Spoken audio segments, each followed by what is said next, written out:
So we're going to have a small, we call a panel-led discussion, and Declan is going to lead the panel, and a few of our colleagues have very kindly agreed to come and sit up here with the group, really just to kind of process some of the ideas, sort of make a few comments. It's really just to sort of hear a few more voices, to hear some multiple voices today. And so I think I would like to invite some of our colleagues to join the panel, if that's okay. I'm looking around the room for my panel colleagues. So if I could invite Chris Delaney has very, very kindly agreed. Chris is a practice teacher for us, and Siobhan Salmon, a practice teacher and one of our first graduates from the programme, is going to join us. Sinead O'Malley, a graduate from our master's programme and currently a PhD student with us, and Joe Mooney, also a graduate from the programme and PhD student with us, and Declan Coogan, who is a lecturer here in the school, as you all know, is going to. So I'm going to hand over to Declan. And thanks very much, colleagues, for it's really just to trigger some discussion, and you're all going to be invited to participate in that. So thanks, folks.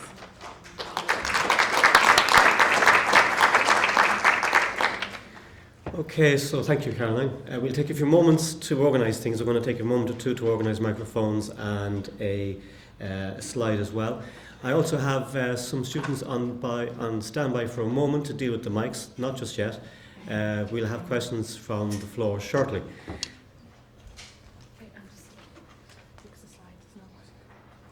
I'll just put up a different slide as well, Declan, if that's all right. Oh, I have one ready. You have one ready? Yeah. Oh. We have. About 15 minutes? Is that okay? Keep to the same schedule, and then Paul will be at half past.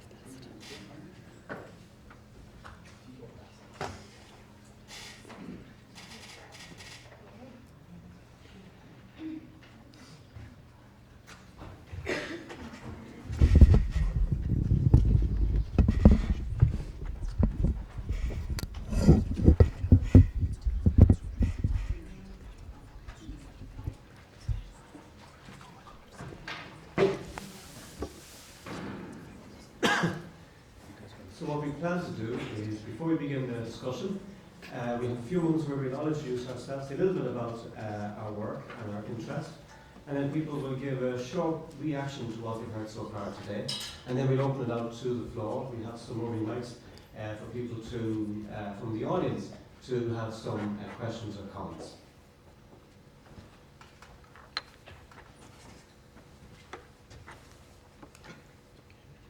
Is this working? Oh. Thank you. Okay. So, pull it closer to the mic. Okay. Just want to close this up. Okay. So I just want to say, during the coffee break, I checked some emails, and I'm very much aware that we have lots of people joining us via the live stream on YouTube. So I want to say hello. You're very welcome to this part of the day, as well as earlier on. Some may have left, but to those who have joined us for all of it, and for those of us who are still here via YouTube, you're welcome. So my name is Declan Coogan. I'm lecturer in social work here in NUI Galway, and I've been here for the last almost 5 years, having come from a background in CAMS, child and adolescent mental health, and child protection and welfare. And I'm really interested in hearing people's reactions today to the ideas about social justice and human rights. So I'm going to hand over now. People will introduce themselves briefly, then I'll say a few words about my own responses, and then people can give their responses, and then open to the floor. And we have a quarter of an hour. Okay.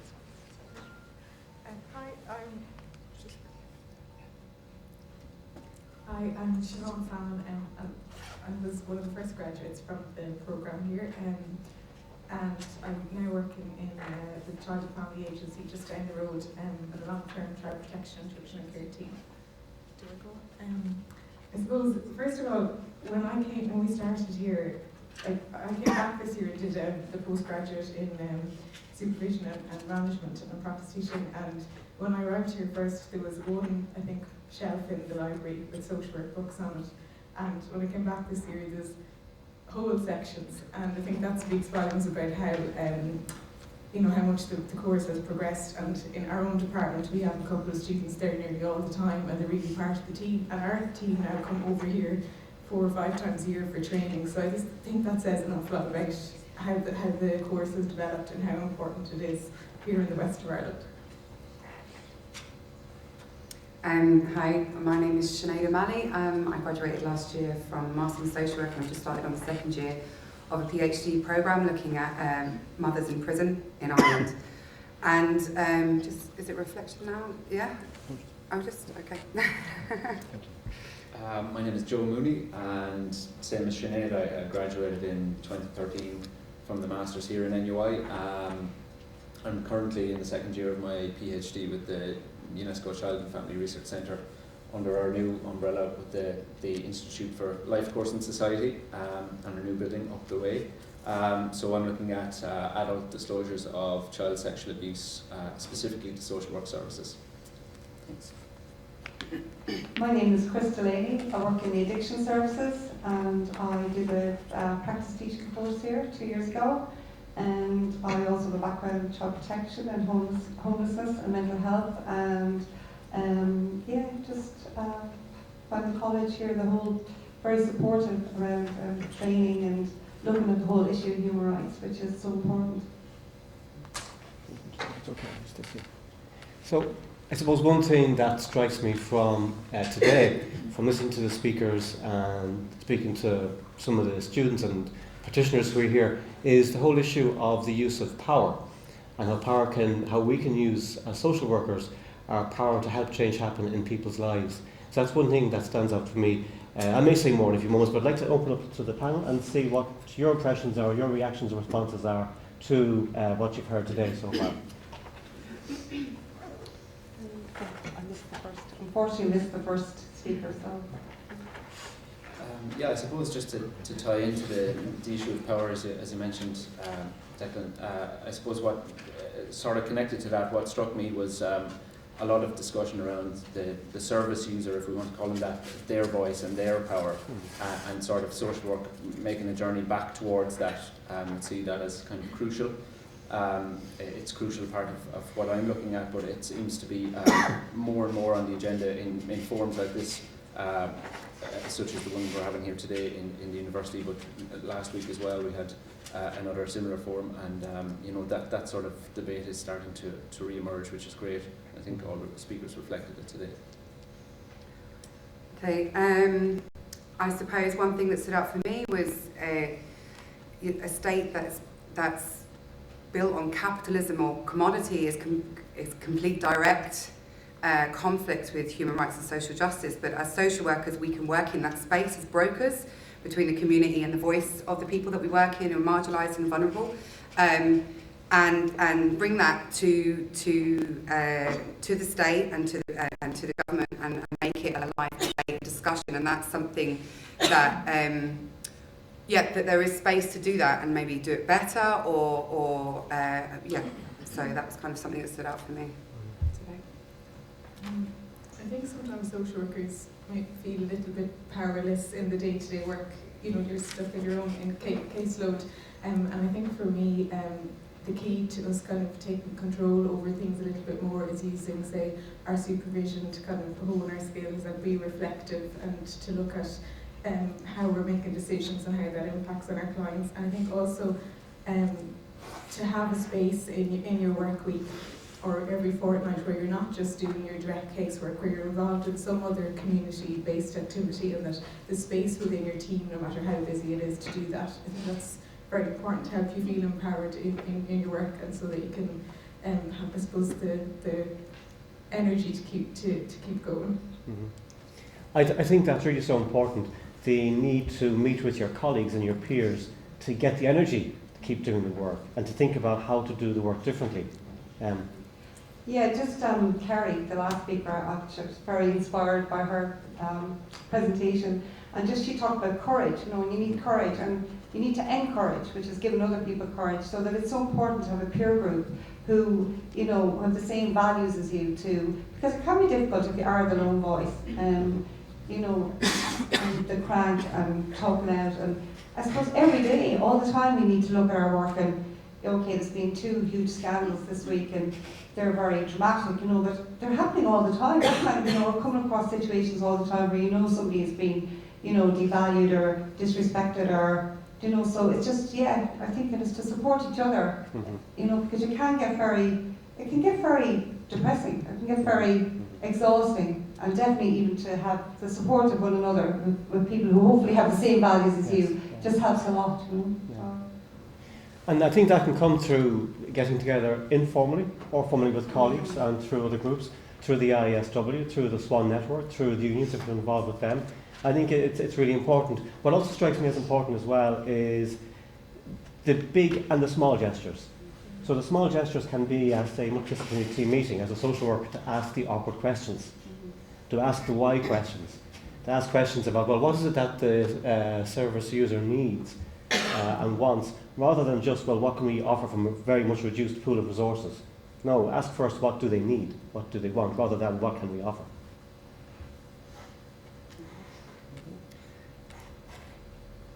I suppose also the sense that, what is it, I'm talking on something that Pat Dolan preaches quite a lot about, that space of coping. What is it that somebody is coping, if they're coping or not coping, or at what stages do we realise that people are breaking boundaries, and who puts those boundaries on people? It's just an interesting debate where people lie within their spaces and their vulnerabilities. Yeah. And that brings us back to something that has been said, I think, throughout today, which is the idea of using groups effectively. So not just for ourselves, as in peer groups and peer support and finding strength through associations, but also group work with service users. Perhaps, as Carrie was suggesting, letting them lead the groups. But often, as we know, group work sometimes needs someone to help get it started, to help organise, and almost empower it then to develop further. And that was fitting very well with kind of a family support approach, which I think is very close to the way social work and other disciplines work, about supporting people in the communities to stay in the communities and to do their own jobs. I'm wondering whether people from the audience have any questions or comments you'd like to add at this stage?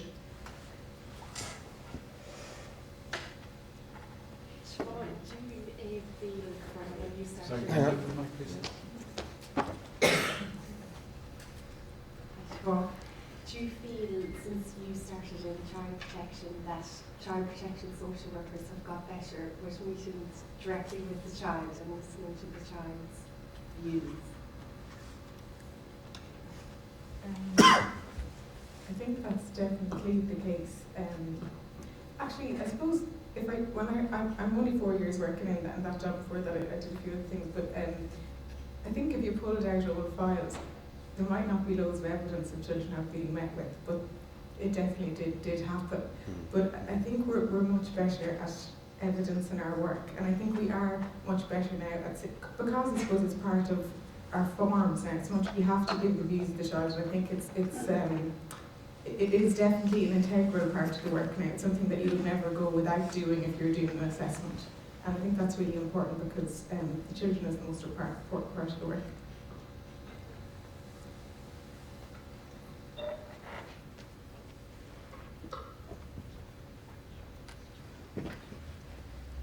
Anybody else? Washington.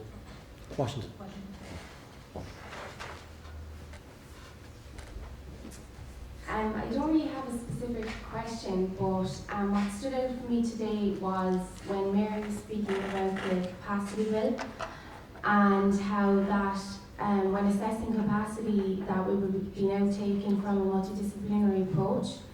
And from my experience on placement in dealing with working on a multidisciplinary team on behalf of clients and with clients who have dementia, we did very much take a multidisciplinary approach.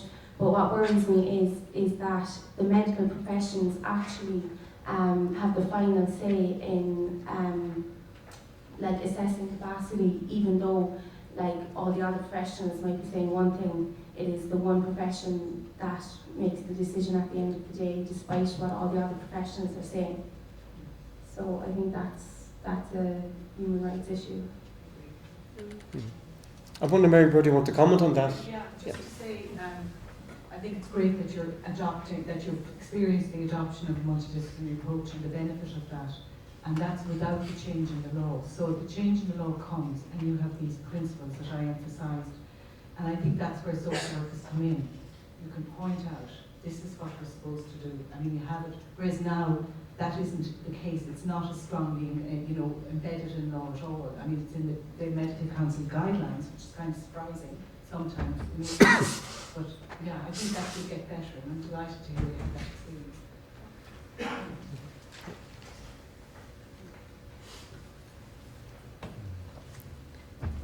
Anybody else? Okay. I suppose I'm going to ask the panel members a question in a moment in terms of human rights and social justice into the future, and how, if you were to take a more tightly focused approach to human rights and social justice in your work, what would you do differently? And I think one thing that I'm thinking about doing differently as a result of today is to talk more explicitly in class about human rights and social justice. I mean, it's part of my practice, it's part of my work, but I don't always make the obvious connections explicit in my teaching. I think that's something I need to pay more attention to. And also, once those connections are made more explicit, well, what are the implications of that for social workers, students on placement? What are the implications of that for me in my practice when I'm working with families and individuals? But I'm wondering, for the panel members here, if you were to think more about human rights and social justice, what could you do differently? Or maybe you're doing it already in your work and in your research. I don't know what your comments are on that. Yeah, I suppose it's about recognising the elements of your practice or your profession that are already, so I suppose, adhere to human rights and social justice. I'll harp on it about it again, but coming back to the main point, and most of the speakers touched on it, is going back to the individual service user themselves and where they tie into their community and communities in a larger sense, and what's wanted and what's needed there, as opposed to this sort of menu approach as has been discussed, what's on offer, what services are on offer. So I suppose it's in the name, human rights and social justice needs to go back to the humans and to the societies first, and then we reflect that in practice, hopefully, I suppose. I guess I'll come back in a moment, Chris, to Joan Shane in particular, because I'd like to ask you in a moment, so you can think about it, I'm not going to jump on you now, where is the human rights social justice element to your own research? I both know you're doing aspects of that, but to share a bit of that in a few moments with people watching on YouTube and here in the audience. Chris. I suppose the only thing I have to say is that human rights and social justice, it can be very abstract. Yeah. So it's how you are as a person, how you are with people, do you respect people? I mean, it's sometimes as ordinary as that. Do you give them eye contact? Do you tell them if you're going to be late, or do you so it's just to bring it into that as well, because it can be very, it can get very abstract sometimes. So I think that's a daily challenge. And if you're tired sometimes, it's, you can bring it into discussions. I think keep it in the conversation, but I suppose it's a daily challenge, and it's to keep it on the agenda. But the main thing is how you treat people, and how you work with people, and you're prepared to fight for people, but do you have the courage to your convictions, and maybe sometimes be against break the mold of it, so that's all I have to say. Yeah.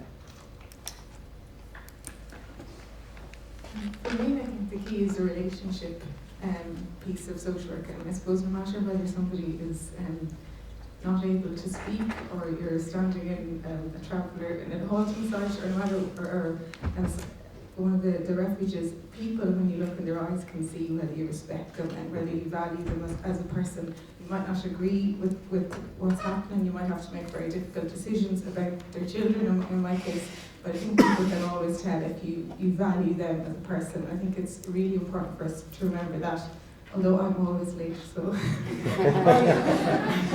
And I think the other thing is, I think collectively I would need, or with our team, we would need to be a little bit better at maybe negotiating or advocating for more structural things that impact our clients a bit more strongly. So that would be something I would like to be better at.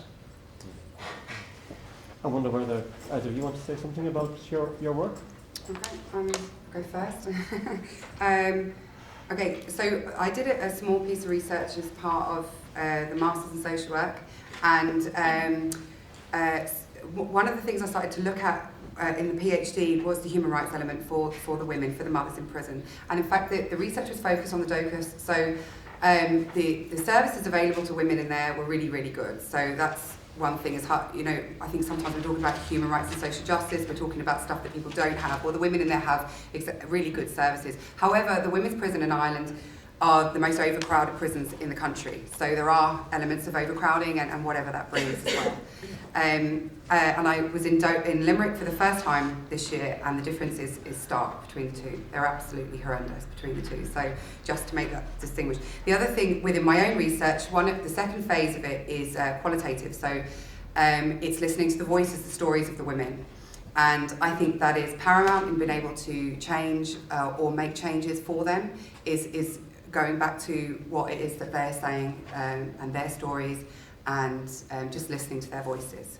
So there's that. And I suppose the other thing is that I'm finding everywhere I go and I get talking to people in the Irish Prison Service, there's no social workers working in the prison, which I find very shocking, because there are children in prison and there are babies in prison. So it's always something that I go back to, the Child Care Act, I go back to European prison rules where it states that they should be in, they should have welfare workers in prisons, but it's not there. So I'm advocating for it at every point that I can, because I do believe there is a probation role, but they only deal with supervision orders. So there's a pocket of people here in prison that don't receive any social work service if they're not already engaged with social work prior to their committed point. So that's where I'm at. Joe? Yeah, quite similar actually to Sinead. My research began as part of the MSW here in NUI, doing a small piece of research about social work interaction with adult survivors of sexual abuse, and how that interaction worked, I suppose. So coming from a law background myself, it was quite policy driven to begin with. So the PhD sort of started as an idea of maybe bringing in various different policy and practice stakeholders and looking at it from a policy point of view, but the human rights element of it really came to the fore when I decided I needed to strip it back and go back to the individuals themselves and get their account and their voice first, and work from there up. And I suppose that's where the human rights element of it comes in. Still drawing on the law, I think as social work practitioners we're being asked to fight this battle a little bit more often now. We need to use the law to our advantage. It's there supposedly for our advantage as citizens, and as social workers we should become knowledgeable a little bit around it and how we can use it to our advantage. So recently there's a policy, social work practitioners, any of the social work practitioners here in the audience working in child protection may have been asked to read it in relation to responding to allegations of abuse and neglect, a policy which has been stalled thankfully. But looking at that policy, I could see the various human rights and social justice infringements that were within it, and coming from a position of being able to be legally familiar with it, I could see that there were legal inaccuracies in it also, and maybe that's possibly the reason why it's been stalled. But I think as social workers we need to become very familiar with those sort of tools that are open to us, and be able to fight the battle on both the human level and listening to individual voice, but that macro level as well. Okay, so I want to thank you all, and also thank you to people here present in the room today, and also to people tuning in. What strikes me is that human rights and social justice, from what we've been talking about here, from the earlier speakers and from the questions, is that it's both a bigger thing in terms of critiquing policies, taking social action, but it's also a smaller thing, as in eye contact with service users, showing them respect in relationships, letting them know that you're working with them and for them and not against them. So thank you all for that. Thank you very much.